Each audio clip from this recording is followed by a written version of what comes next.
Oh yes, mambo ni aje? Karibu sana. Hii hapa ni Mnazi TV na mimi naitwa Moni himself. Asante zaidi kwa kuendelea kutufuatilia. Bana, niko na taarifa kama ambavyo unatazama kwenye video yako hapo. Huyu ni moja kati ya mdada ambaye pia ni mshawishi wa mitandao ya kijamii duniani na amekuwa sababu ya mazungumzo baada ya kueleza madhara ya urembo ambao yeye ameyafanya kwenye mwili wake, especially kwenye mdomo wake, na hii ni baada ya kutumia zaidi ya dola za Kimarekani 1049, zaidi ya milioni 126 za Kitanzania, na hizo pesa zote amezitumia kwa ajili ya sindano za kuongeza midomo, Kiingereza wanaita lips fillers, mara kwa mara. Tumeelewa vizuri, na anadai midomo yake imevimba kupita kiasi kwamba hawezi tena kufunga mdomo wake kamilifu, na ameshare picha mitandaoni ambazo pia unazitazama hapo, jambo ambalo limezua maoni tofauti kwa watu ambao wanafuatilia maisha yake, kwa watu ambao wanafuatilia urembo duniani. Baadhi ya watu wameonyesha wasiwasi kuhusu hatari za kiafya zinazoweza kusababishwa na matumizi ya kupindukia ya taratibu za urembo,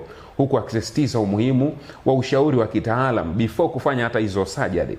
Wengine wamekosoa vikali utamaduni wa ushawishi unaoonekana kubadili viwango vya urembo visivyo halisi kabisa, ambavyo vinaweza kuwahatarisha vijana na wafuasi wao ambao wamekuwa wakifanya hizi surgery. Either wengine wanafanya surgery za maumbo, si kuongeza hips, si kuongeza makalio, si kuongeza maziwa na vitu kama hivi hapo. Umeelewa vizuri? Sasa of course kisa hiki kimekuwa funzo muhimu kuhusu mipaka ya urembo wa kisasa. Tunaelewana vizuri? Sasa taarifa hii nimeamua nikusogezee mwanangu. Wewe pia unaweza kuniambia hapo kupitia comment section, bana, kufika level kama hii ya kutumia zaidi ya milioni 126 za Kitanzania kufanya surgery tu ya kuongeza midomo, unahisi mkwanja kama huo unaweza kutumia mwanangu?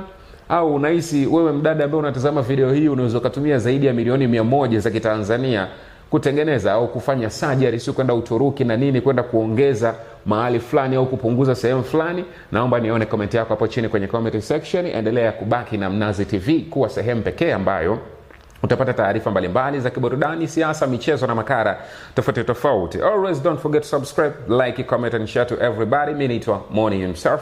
Stay na sisi.